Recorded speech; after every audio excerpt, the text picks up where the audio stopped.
What's up everyone, my name is Michael and welcome back to Box Mining Daily. Today is August the 1st and it's a mini historic day for Bitcoin and other cryptocurrencies because a lot of the uncertainty that has been surrounding this day has finally been resolved. And more on that in a second, but we're going to start off with a market recap.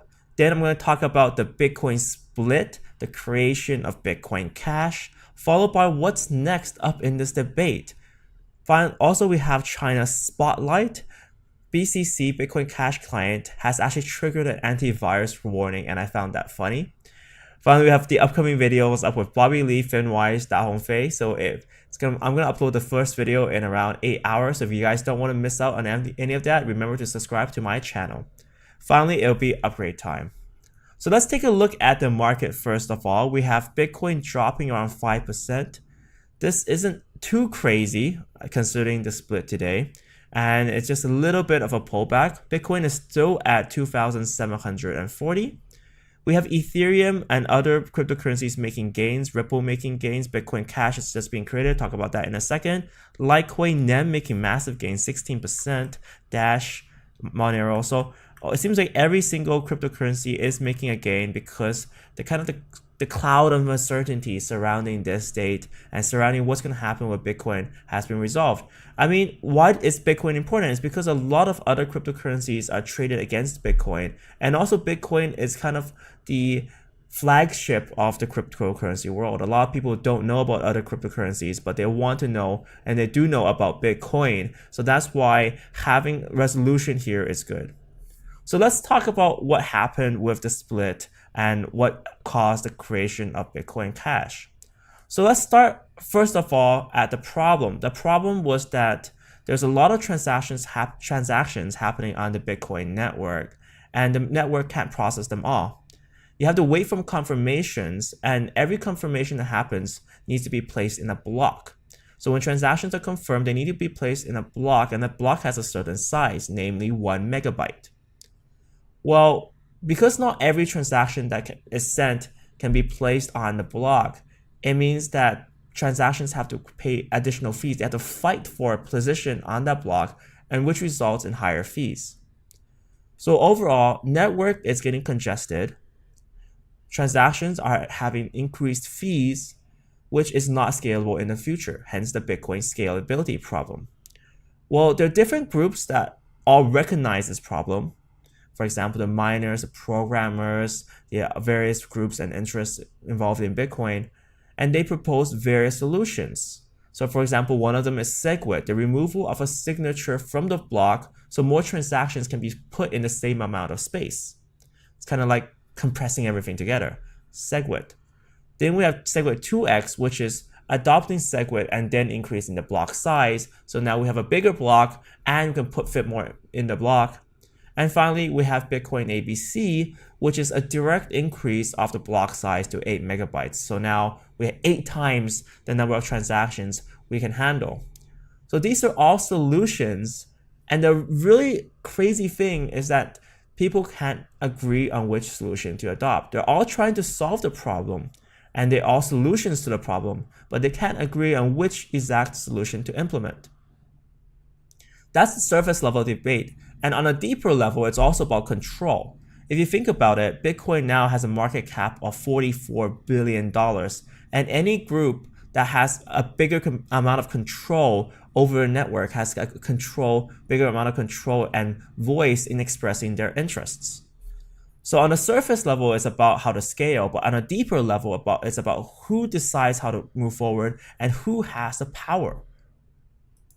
So as a result, what happened yesterday was that a group of people who wanted a direct increase in block size decided to cause a fork.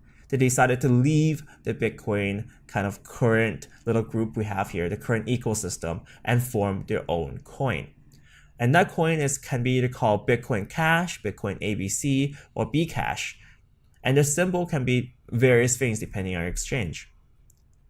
Initially, people were a little bit skeptical of it, but apparently the fork has happened and the fork has moved on. A lot of people are very confused about this. They're saying, oh, Bitcoin ABC doesn't have 50% of the hashing power. How can they fork? As long as they can create blocks and as long as they can convince people that they are valuable, it's going to have value. Well, how much value do they have? Some people were also confused. They thought if there's a split, then Bitcoin and Bitcoin Cash might have equal value. That is absolutely not true, because value is what is something that we place onto it. It's what the users place onto it. So the more valuable you think something is, the more valuable it will become. So it just turns out that Bitcoin has kept its value. So right now at around 2,740, there is no massive drop. There's no mass hysteria. A lot of people were afraid that Bitcoin is going to drop 40, 50%, but that hasn't happened. And Bitcoin Cash has also become a valuable coin as well at 370. Of course, because it's a new coin, it's going to be very volatile. So what happens with the split? Well, with the split, if you own Bitcoin before the split, you're going to have both Bitcoin and Bitcoin Cash, and you'll be able to send Bitcoin and Bitcoin Cash. And I'll talk a little bit about that in a second. So right now, overall, with this huge split, Bitcoin Cash has been formed. One Redditor has commented, I want to say I'm excited to see both dominant scaling methods in action. A market test is the only way we will ever truly know the eventual consequences of both. And that is actually quite true. So now the market will decide which chain and which method has value. So how do we move on?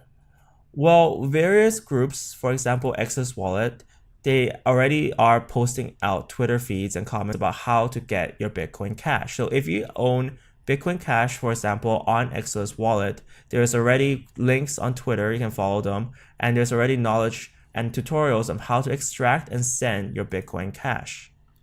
Some exchanges are adopting it, some are not. If you have your Bitcoin on an exchange, you do want to look at your email, go to the exchange and read up on how they're dealing with Bitcoin Cash. If you have a private hardware wallet such as a Ledger Nano S, or you have a Trezor, then you can look up the instructions on the manufacturer's website on how to access your Bitcoin Cash. If you have a paper wallet and you possess Bitcoin before the split, then you can also input your private key into a Bitcoin Cash wallet and use that. But there is a recommendation that you send out the Bitcoin first. That way, when you're testing out the Bitcoin Cash wallet, you can test it freely without accidentally revealing your private key or accidentally sending out your Bitcoin, which is far more valuable. I've always thought of this as a group of hikers traveling together and not agreeing on the direction they're going. And now that one group has split off, does that mean that the debate is over? Well, not really. There's going to be more debates to come. For example, next up, we're going to have the adoption of SegWit, so we're going to wait for that. But also, more importantly, SegWit 2x, the increase of the block size afterwards. So this is going to be the next debate, and there's going to be more drama and action on the Bitcoin front. And we definitely need to pay a little bit of attention to that. Even if you're dealing with altcoins, you still want to pay attention to that because it's going to affect the prices of everything here. We do see Bitcoin dominance dropping, mostly because of the creation of Bitcoin Cash, but Bitcoin dominance is still at 45%, which is very significant. I do want to say with China Spotlight that someone tried to run the Bitcoin ABC client, Windows client, and then triggered an antivirus warning from a very popular antivirus software in China called 360 Antivirus.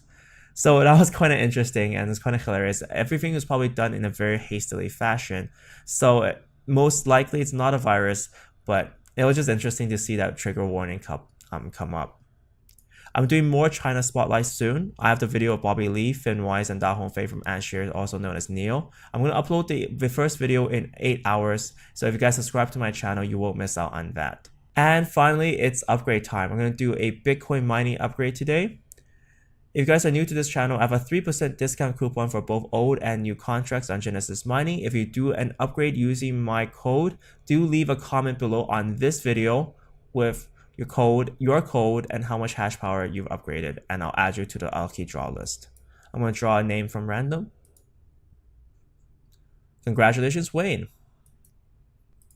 And I'm sending that off. Guys, thank you so much for watching this video. I do know that some of you guys missed out my live stream yesterday, and I'll make sure that my live streams are announced in the future.